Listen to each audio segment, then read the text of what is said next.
अहम खबर, मिलिटेंटों के साथ गिरफ्तार किए गए डीएसपी देवेंद्र सिंह से शेर कश्मीर पुलिस मेडल वापस लिया गया है। बुध के रोज जारी एक हुक्मनामे में सिंह से बहादुरी का ये मेडल वापस लेने की जानकारी दी गई। इस ऑर्डर के मुताबिक सिंह का इक़दाम अपने फराइज के साथ वफा न करने के मुतरादिफ है। उनकी इस हरकत से पुलिस महकमे पर दाग लगा है। सिंह को 2018 में पुलिस मेडल से नवाजा गया था।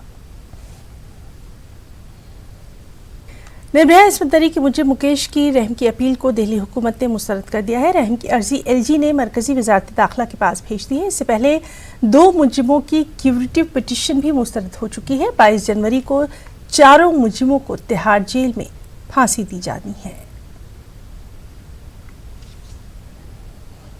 वहीं मेरठ तशद्दुद मामले में पुलिस ने 16 अफराद को क्लीन चिट दे दी है। 20 दिसंबर के तशद्दुद मामले में पुलिस ने इन लोगों को मुलजिम बनाया था। मोबाइल लोकेशन और दीगर सबूतों की बुनियाद पर इन अफराद को ये क्लीन चिट दी गई है। तशद्दुद से जुड़े दीगर मामलों में भी पुलिस की जांच जारी है। शहरियत कानून, एनआरसी और एनपीआर के खिलाफ भोपाल में सत्याग्रह जारी है। दिल्ली के शाहीन बाग की तर्ज पर भोपाल इकबाल मैदान में मीनारा शाहीन के नीचे जारी सत्याग्रह को अवामी हिमायत रोज बरोज हासिल होती जा रही है। हालांकि गुज़िश्ता दिनों पुलिस 3 थानों में 500 से ज्यादा लोगों के खिलाफ मुकदमा दर्ज कर चुकी है। इसके बावजूद शहरियत तरमीम कानून के खिलाफ अवामी नाराजगी है कि कम होने का नाम नहीं ले रही। पुलिस ज्यादती और सर्दी के सितम के बीच मीनारा शाहीन के नीचे जारी सत्याग्रह में मेडिकल डॉक्टर्स ने पहुंचकर अपनी हिमायत का ऐलान किया। सत्याग्रह में शामिल डॉक्टर्स से हमारे साथी मेहताब आलम ने बातचीत की, उनके तासुरात जाने। एनआरसी और एनपीआर के खिलाफ भोपाल में सत्याग्रह जारी है। पुलिस के मजालिम हो, मौसम की सर्दमहरी हो, इसके बावजूद तमाम तलबा यहाँ पर मौजूद में है। हमें देख रहे हैं कि इनको इस तरह से रोज़ाना एक ताउन, एक हिमायत मिल रहे हैं कि आज डॉक्टर्स की भी टीम यहाँ पर सत्याग्रह में बैठी हुई है। उनसे जानते हैं आखिर क्या वजह है कि जब हुकूमत बार बार अपना मौक़िफ़ वाज़े कर रही है, सड़क पर आ रही है और बताया जा रहा है कि ये एनपीआर या एनसीए जो है सीएए ये आपकी शहरियत लेने के लिए नहीं है, फिर भी आप लोगों को यकीन क्यों नहीं हो रहा है? सर, इस सरकार की तो अब किसी भी बात पे पूरे देश में किसी को भी यकीन नहीं है, क्योंकि हमारे गृह मंत्री जी कुछ और कहते हैं संसद में जाकर, प्रधानमंत्री जी कुछ और कहते हैं। इतना कॉन्ट्रडिक्शन जब 2 टॉप लेवल के नेताओं में ही होता है और उनकी ज़मीनी हकीकत जब टीवी बताती है। प्रधानमंत्री कहते हैं हमारे के साथ हमारे यहाँ कोई डिटेंशन सेंटर नहीं है, एनआरसी कब आएगी? हालांकि एनआरसी की आप पूरी तैयारी कर चुके। आपके गृह मंत्री ने कहा कि 2024 से पहले एनआरसी होगी, डेफिनेटली होगी, तो हम क्यों ना माने इस बात को। एनआरसी होगी तो मुल्क में अराजकता फैलेगी और लोग परेशान होंगे, और उस परेशानी को देखते हुए आज पूरा देश एक साथ खड़ा हो गया। सब के सब एक साथ खड़े हो गए, चाहे वो स्टूडेंट्स हों। आप ये देखिए यहाँ सारे डॉक्टर्स हैं, इनको अपना भविष्य दिख रहा है कितना अंधकार में जाने वाला है। तो हर इंसान को अपना भविष्य इस टाइम दिख रहा है कि कितना अंधकार में जाएगा। वो अपना भविष्य बचाने के लिए, अपने देश को बचाने के लिए, क्योंकि युवा ही जो होता है देश का भविष्य होता है। आप लोग यहाँ पर जो है एक ख़ास मौका और ऐसा वक्त जब आप लोग अपनी प्रैक्टिस भी कर सकते और अपनी तालीम पर जो फोकस कर रहे थे, लेकिन यहाँ पर निकल के आने की क्यों ज़रूरत महसूस हो रही है? क्या हुकूमत के अगर मौक़िफ़ पर यकीन नहीं है तो आइन पर तो आपको यकीन है? नहीं, यहाँ पे जो हुकूमत ने जो काला कानून लेकर आई है, एक सीए और एनआरसी, इसके खिलाफ हम लोग यहाँ पर आए हुए हैं, क्योंकि एक के बाद एक जो पहले नोटबंदी हुई, नोटबंदी के बाद और भी ऐसी चीज़ें आई गई हैं। अब ये एक नया कानून लाकर हमारे ऊपर थोप दिया गया है, तो हम इस कानून के विरोध में हैं। आज डॉक्टर्स लोग, जितने भी सब डॉक्टर लोग आए हुए हैं यहाँ पर ये तो चल रहा है, लगभग 1 तारीख से चल रहा है यहाँ पर जो प्रोटेस्ट चल रहा है सत्याग्रह की तरफ से। लेकिन इसके ऊपर हम आकर जुड़े हैं हम सब लोग यहाँ पर, और हम इस काला कानून का विरोध करते हैं। आप लोग काला कानून का विरोध कर रहे हैं। यहाँ पे जो है यूसुफ साहब, हमें देख रहे हैं कि तमाम स्टूडेंट भी हैं, मेडिकल प्रैक्टिशनर भी हैं, तमाम लोग यहाँ पर आए हैं। आप लोगों का अपना काम है कि लोगों को इलाज दें, तो क्या यहाँ पर भी आपको लगता है कि मुल्क के जो हालात हैं वहाँ पर भी इलाज की ज़रूरत है? भाई लाजमी है, कहीं ना कहीं जो कोई भी मर्ज़ जब पैदा हो जाता है तो उसमें तो इलाज की ज़रूरत पेश आती है। हमको लगा कि भाई कहीं ना कहीं समाज के अंदर ये जो कानून आया है एनआरसी या सीए लाने की जो मंशा है, या तकरीबन उसको नोटिफाइड कर दिया गया है, हम डॉक्टर्स क्या बल्कि आवाम, हर आवाम, मतलब जितने भी लोग हैं सब ये मान के चल रहे हैं कि इस कानून के आने के बाद जिस तरीके का हिंदुस्तान का माहौल होगा, तब उसमें सिर्फ और सिर्फ डॉक्टर्स ही क्या, हर आदमी जो है परेशान नज़र आएगा। तो हम लोगों की ही नहीं बल्कि हर आवाम में हर आदमी की एक जिम्मेदारी है कि इसको किसी भी तरीके से एनआरसी और सीएए को रोका जाए, क्योंकि इस काले कानून के बाद हम देख चुके हैं सरकार की मंशा। नोटबंदी में कितने लोगों की लंबी लंबी लाइनें लगी, कितने हज़ारों लोग उस लाइनों में मरे, सरकार को कोई फ़र्क नहीं पड़ा। उसके बाद जिस तरीके के भी कानून वो लाना चाहती है संवैधानिक तौर पर हर कुछ अपने हिसाब से संविधान के अंदर, पिछले 70 सालों में क्या संविधान नहीं था या संविधान? लेकिन सरकार तो ये कह रही है कि आपको गुमराह किया जा रहा है और ये जो है कानून जो है सबको नागरिकता देने के लिए। हाँ भाई लाजमी है, मतलब एक आपका कहना मकसद ये है कि जो सरकार कह रही है वो जो बिल्कुल सही है। मतलब ये जो इतना बड़ा एक आंदोलन जस्ट लाइक जेपी आंदोलन की तरह पूरा हिंदुस्तान उठ खड़ा हुआ है, हर समाज का, हर तबके का, हर धर्म का आदमी इसके खिलाफ खड़ा हुआ है, तो वो सब बेवकूफ़ हैं। सिर्फ दो लोग हमको समझाने की कोशिश कर रहे हैं हिंदुस्तान में, या एक समान मानसिकता के लोग, एक विचारधारा के लोग हमको ये समझाने की कोशिश कर रहे हैं कि नहीं नहीं ऐसा कुछ भी नहीं है। तो हम मतलब इनकी इन बातों पर यकीन कर लें। जहां आपकी और आपके मंत्री की, दोनों के, प्रधानमंत्री और एक कैबिनेट मंत्री की बात के अंदर दोनों के बीच में इतना तजाद है और आप हमसे बोल रहे हैं कि हमको समझा रहे हैं। पहले आप खुद के तजाद को दूर कर लें, उसके बाद हमें समझाएं कि वाकई में सीए। देखते हैं कि यहाँ पे जो तलबा हैं, यहाँ पे मेडिकल प्रैक्टिशनर है, तमाम लोग जो है अपने उसको इशू जो ख़ास तौर पर यह है कि जो कानून है, ये कानून जो है हुकूमत का लाया हुआ इनको मंजूर नहीं है। और दूसरी बात करें कि अगर भोपाल की बात करें तो हमें देख रहे हैं कि यहाँ पे तमाम तरीके से लोग खामोशी से अपना एहतजाज कर रहे हैं और एहतजाज पीसफुल तरीके से किया जा रहा है। 23 जनवरी से लेकर, क्योंकि सुभाष चंद्र बोस की जयंती है, और उससे 30 जनवरी हम देखते हैं कि गांधी जी की शहादत दिवस है। लगातार पूरे मध्य प्रदेश में 19 जो है ऑर्गेनाइजेशन ने फैसला किया है कि हम आवाम की अदालत में जाएंगे और जब तक ये कानून वापस नहीं होता तब तक उनका एहतजाज जारी रहेगा। कैमरामैन शेख अफजल के साथ मेहताब आलम, न्यूज़ 18 भोपाल। जेएनयू तशद्दुद मामले में क्राइम ब्रांच की एसआईटी ने अक्षित, रोहित और चुनचुन को तलब किया है। 5 जनवरी को जेएनयू में नकाबपोशों ने तलबा और असातिज़ा पर हमला किया था। बताया जाता है कि नकाबपोश हमलावरों में अक्षित, रोहित और चुनचुन शामिल थे। एसआईटी ने अक्षित और रोहित को बयान कलमबंद कराने के लिए तलब किया है। एसआईटी दोनों को 2 बार पहले भी तलब कर चुकी है, लेकिन वो हाजिर नहीं हुए थे। और इस सब के बीच जेएनयू में विंटर सेशन 2020 के लिए रजिस्ट्रेशन की आखिरी तारीख में भी तौसी कर दी गई है। अब तलबा 17 जनवरी तक बगैर लेट फीस के अपना रजिस्ट्रेशन कर सकते हैं। जेएनयू की तरफ से ये इत्तला दी गई है।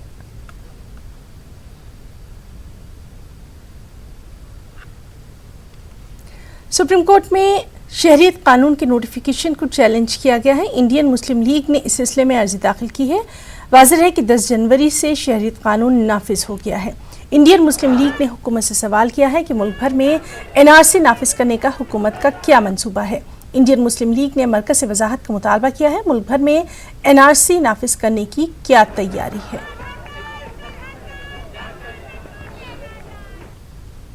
और इस सब के बीच भोपाल में 180 अफराद को हिंदुस्तान की शहरियत मिलेगी। शहरियत कानून के तहत ही शहरियत दी जाएगी। इस सिलसिले में सिंधु भवन में तकरीब का एहतमाम किया गया है। रुकने पार्लियामान साध्वी प्रज्ञा सिंह ठाकुर प्रोग्राम में शिरकत करेंगी।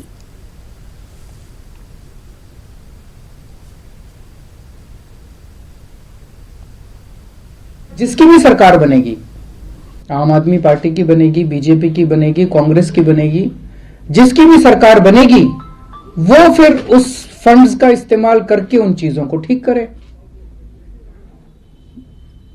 उन फंड्स का इस्तेमाल करके फिर वो सीवर ठीक करे, पोल्यूशन ठीक करे, यमुना ठीक करे, ट्रांसपोर्ट ठीक करे। तो जिसकी भी सरकार बने, तो मेरा अपना ये मानना है कि इसको राजनीति से परे रख के बजट को देखा जाए। बजट के अंदर हम चाहते हैं कि केंद्र सरकार जितनी घोषणाएं कर सकती है दिल्ली वालों के लिए खूब घोषणाएं करें। उसी तरह से हम नगर निगम को भी राजनीति के परे रखना चाहते हैं। नगर निगम में इस वक्त फंड्स की बहुत किल्लत है। हम चाहते हैं कि केंद्र में भी बीजेपी है, नगर निगम में भी बीजेपी है, हम उसमें बिल्कुल अड़चन नहीं आएंगे। हम चाहते हैं कि केंद्र सरकार नगर निगम को भी खूब फंड्स प्रोवाइड करे ताकि नगर निगम दुरुस्ती के साथ काम कर सकें। ये हम अपील कर रहे हैं, नगर निगम खुद नहीं अपील कर रहा, हम अपील कर रहे हैं केंद्र सरकार से कि वो उचित फंड्स प्रोवाइड करे। और उसके बाद जो भी सरकार बनेगी वो इन सारी चीजों के ऊपर अपना काम करे। तो हम इन प्रिंसिपल इसका समर्थन नहीं करते कि बजट को पोस्टपोन किया जाए। हम इस बात का भी समर्थन नहीं करते कि इस बजट में दिल्ली को लेकर घोषणाएं ना हो। दिल्ली को लेकर तमाम घोषणाएं हो, दिल्ली के लोगों के लिए, दिल्ली के विकास के लिए। आपको नहीं लगता है कि इससे आपको चुनावी नुकसान होगा अगर बीजेपी ऐसा करती है? मुझे लगता है कि दिल्ली के विकास को चुनावी नुकसान और नफे और फायदे से दूर रखा जाना चाहिए। दिल्ली के लोगों का विकास जरूरी है, दिल्ली का विकास जरूरी है। चुनाव आयोग के अलावा केंद्र सरकार से भी बातचीत करने की आप कोशिश करेंगे? मैं चिट्ठी लिखूंगा केंद्र सरकार को और उनको कहूंगा कि वो चुनाव की चिंता किए बिना बजट को दिल्ली के लोगों के लिए जो कर सकते हैं इस बजट में वो करें। सर, आप मुख्यमंत्री हैं दिल्ली के, तो क्या आपका असेसमेंट है जो आपने अभी जितनी योजनाएं बताई कि इसके लिए फंड्स तो कितने फंड्स की जरूरत होगी और अभी कितना मिल रहा है दिल्ली को? अभी उस तरह की एनालिसिस, क्योंकि सरकार में अभी हम लोग नहीं है, मॉडल कोड ऑफ कंडक्ट के दौरान हम ऑफिशियल मीटिंग्स नहीं कर पाते, हम ऑफिसर से मिल नहीं पाते, तो अभी मेरे पास डिटेल्स नहीं है। डिटेल्स केंद्र सरकार के पास होंगी। इस अलग अलग हेडवाइज तो मैं कैसे बता सकता हूँ, लेकिन मोटे मोटे तौर पे ये वो मुद्दे हैं जिनसे दिल्ली की जनता के लिए इंपॉर्टेंट मुद्दे हैं। ट्रांसपोर्ट इंपॉर्टेंट मुद्दा, पोल्यूशन इंपॉर्टेंट मुद्दा, सीवर, पानी, मेट्रो, सफाई, ये सारे एमसीडी, ये सारे इंपॉर्टेंट मुद्दे हैं। तो इन इंपॉर्टेंट मुद्दों के ऊपर जो भी जरूरत है वो उसको किया जाए। और मैं अपनी तरफ से केंद्र सरकार को चिट्ठी लिख के यही कहूंगा कि आप चुनाव की चिंता मत करना, आप please go ahead, present a good budget for the country and for Delhi. अगर जरूरत पड़ी तो केंद्र से वो फंड मांग लेगी। आपको लगता है कि निगम को सीधे केंद्र से फंड मिलना चाहिए? वो संवैधानिक एक वो है कि जाएगा तो दिल्ली सरकार के जरिए, लेकिन हमने कई बार केंद्र को भी बोला है कि आप सुबह दीजिए, शाम तक हम भेज देंगे, उसमें से एक पाई नहीं रखेंगे। आप एमसीडी के लिए जितना फंड देना चाहते हैं आप दीजिए, हम तुरंत उसको एज इट इज भेज देंगे। तो दिल्ली के वज़ीर-ए-आला अरविंद केजरीवाल की प्रेस कॉन्फ्रेंस, जिसमें उन्होंने साफ तौर पर कहा कि जो आने वाला बजट है उसमें वो मरकज़ी हुकूमत से यही कहेंगे कि इलेक्शन को ना देखते हुए दिल्ली के लिए ख़ास तौर पर जो फंड्स हैं वो वाफिर मिक़दार में मुहैया करवाया जाए। और उन्होंने क्या कुछ कहा है इस पर भी हमारी नज़र बनी हुई है। वहीं रायसीना डायलॉग 2020 से सीडीएस जनरल बिपिन रावत ने खिताब किया है। बिपिन रावत ने दहशतगर्दी के हवाले से कहा कि दहशतगर्दी के खिलाफ जंग खत्म नहीं हो रही है। बिपिन रावत ने यह भी कहा कि दहशतगर्दी के खिलाफ जंग जारी रहेगी और दहशतगर्दी के खात्मे के लिए उसकी जड़ तक पहुंचना जरूरी है। शिवसेना लीडर संजय राउत ने इंदिरा गांधी के ताल्लुक से दिए गए बयान पर सफाई दी। उन्होंने कहा कि इंदिरा गांधी और राजीव गांधी की हम इज्जत करते हैं। संजय राउत ने पुणे में एक प्रोग्राम में खिताब के दौरान कहा था कि जब मुंबई शहर बॉम्बे हुआ करता था और वहां अंडरवर्ल्ड का दबदबा था, उस वक्त अंडरवर्ल्ड के ज़ेरे असर कई फैसले लिए जाते थे। उन्होंने कहा कि हाजी मस्तान जब मंत्रालय जाता था तो वज़रा उसका इस्तकबाल करते थे, हत्ता कि उस वक्त की वज़ीर-ए-आज़म इंदिरा गांधी भी अंडरवर्ल्ड डॉन करीम लाला से मुलाकात करने उसके इलाके पाधुनी जाती थी।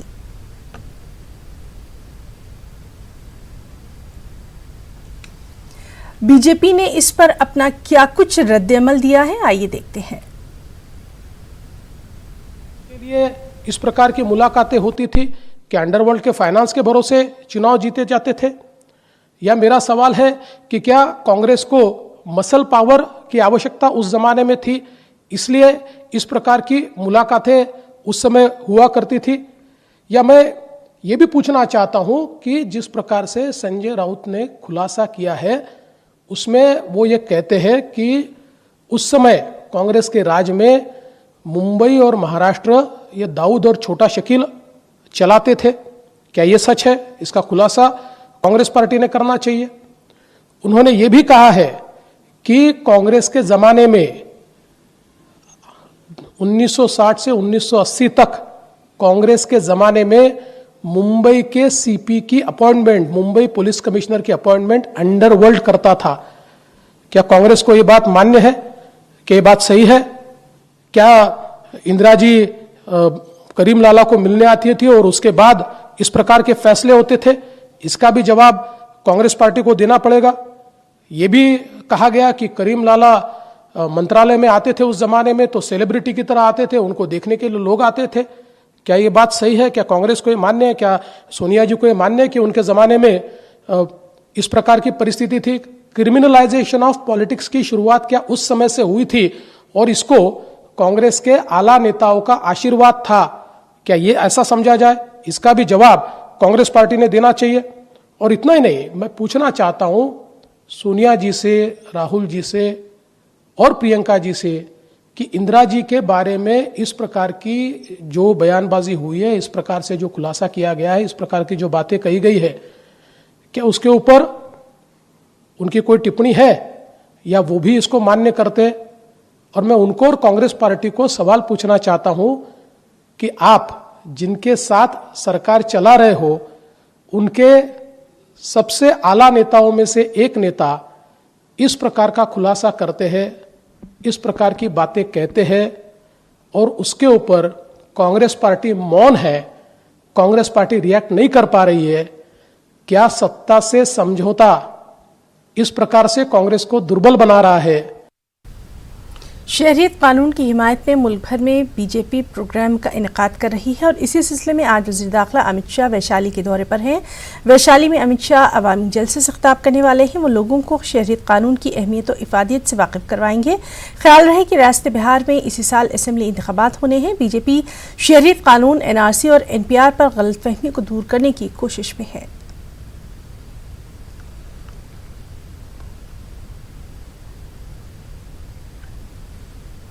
अक़वाम मुत्तहिदा की सलामती काउंसिल में पाकिस्तान की एक बार फिर किरकिरी हुई। कश्मीर के इशू पर पाकिस्तान ने फिर राग अलापा, लेकिन चीन के अलावा किसी और ने ध्यान नहीं दिया। मेंबर मुमालिक ने इस मामले पर हिंदुस्तान की ही तायद की। मेंबर मुल्कों के मुताबिक झूठी और गुमराह करने वाली बातें करना पाकिस्तान की आदत बन चुकी है। चीन की जानिब से ही क्लोज डोर मीटिंग की तजवीज़ पेश की गई थी। मेंबर मुल्कों के मुताबिक ये दो तरफा मामला है, इस पर बातचीत की ज़रूरत नहीं है। Senior BJP leader doctor Nirmal Singh का कहना है कि बीजेपी के 60 मरकजी लीडर जम्मू कश्मीर और लद्दाख का दौरा करेंगे। उन्होंने कहा कि ये लीडर बुनियादी सतह पर अवाम को मरकजी स्कीमों और गुज़िश्ता महीनों के दौरान लिए गए फैसलों के बारे में जानकारी देंगे।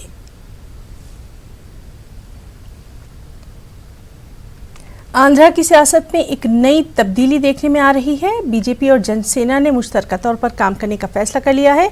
दोनों पार्टियों के लीडर आज विजयवाड़ा में एक इजलास करने वाले हैं। इस दौरान अमरावती को दारुल हुकूमत बरकरार रखने को लेकर एक एजेंडे के तहत काम करने से मुताल्लिक फैसला लिया जाएगा। वाज़ेह है कि 2 दिन पहले पवन कल्याण ने दिल्ली में बीजेपी के लीडर और मरकजी वज़रा से मुलाकात की थी। दिल्ली दौरे से वापसी के बाद पवन कल्याण ने बीजेपी के साथ मिलकर काम करने का इरादा जाहिर किया।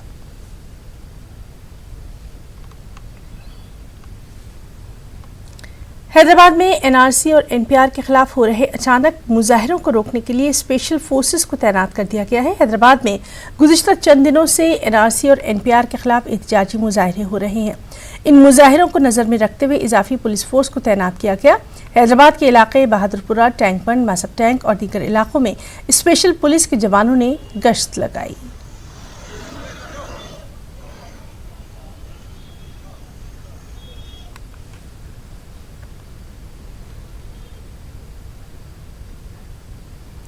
PMC बैंक घोटाला मामला सुप्रीम कोर्ट जा पहुंचा है। ईडी ने बॉम्बे हाई कोर्ट के फैसले को सुप्रीम कोर्ट में चैलेंज किया है। एनफोर्समेंट डायरेक्टरेट के वकील ने इसे बड़ा घोटाला करार देते हुए अर्जी पर आज ही समाअत की मांग की है। उनकी दरख्वास्त पर सुप्रीम कोर्ट ने कहा कि अर्जी दाखिल होने के बाद आप इसे लिस्ट करने की मांग कर सकते हैं।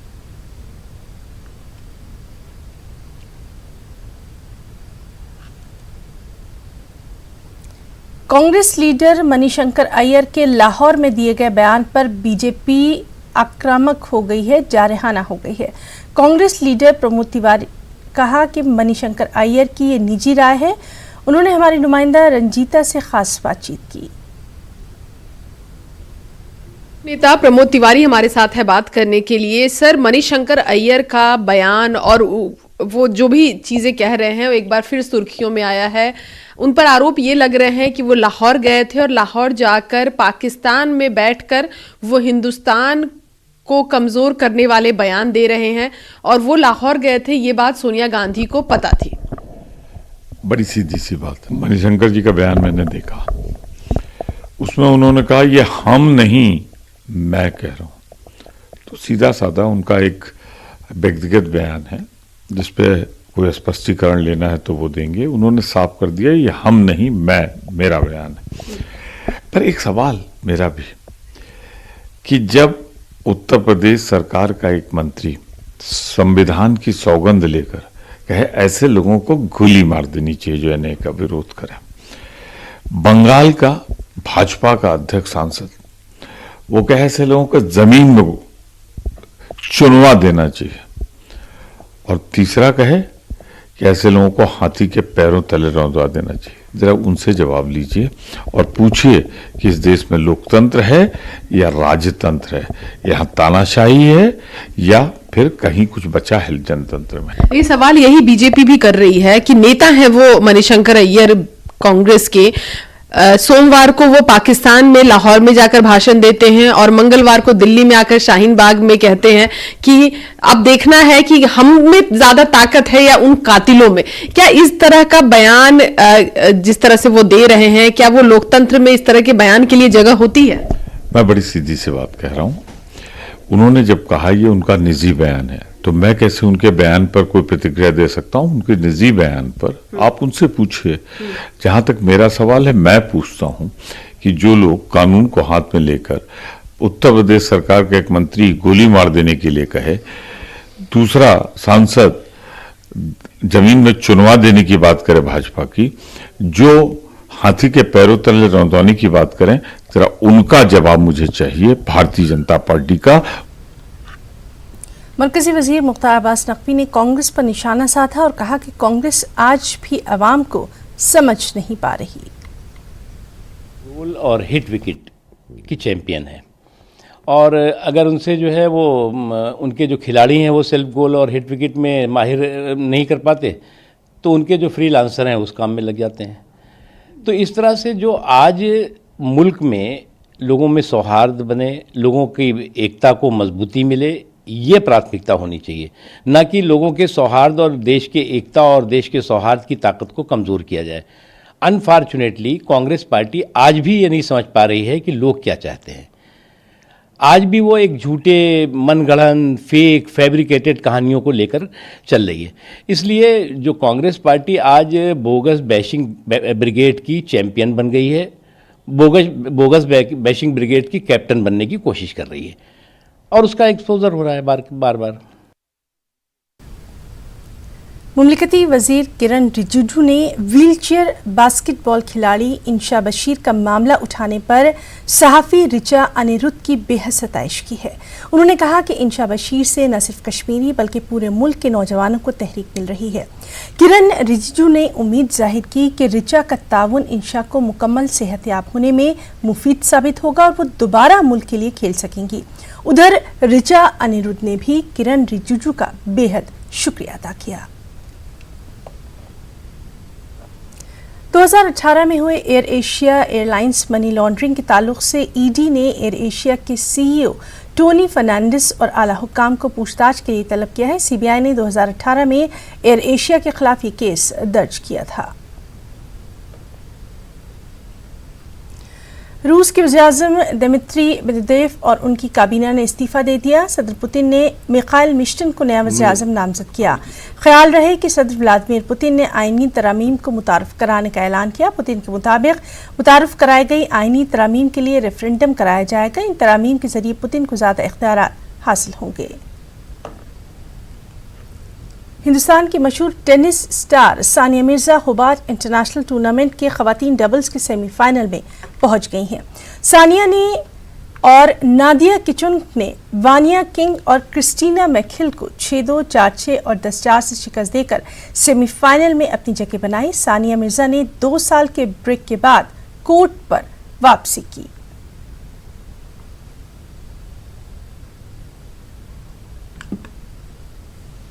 खबरों में इतना ही। आदाब। हेडलाइंस के प्रायोजक सच्ची